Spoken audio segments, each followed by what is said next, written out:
Assalomu alaykum hammalaringizga yana bir bor. Bugun 10-oktyabr 25-yil. Qiz tuysarpolarimiz uchun ikkita bir xil koreyskiy satindan katta sezandilarimiz mana bezagi urilibdi. Mana tikish jarayonidan sizlarga video qilyapman.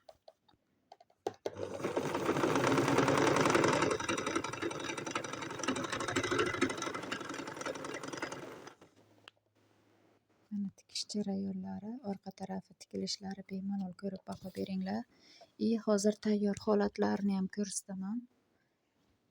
Mana bitta tayyor holatimiz, faqat buni bezakchasi ajralib turishi uchun boshqa xil qilingan. Mana orqa tarafi. Bu sezandimiz mana averlodan chiqarib o'ziga mos qilib ziylarini qurib berganman. Mana burchaklari uch-uchiga kelgan hammasi. Birontasi salqi kelib qolmagan. Kimga shunaqa komplektlar kerak bo'lsa, tuysarpolari uchun bemalol murojaat qilsalar, tikib tayyor qilib dastavkaga chiqaraman. Bu zakazimiz nasib etsa Qarali bozorga chiqib ketadi.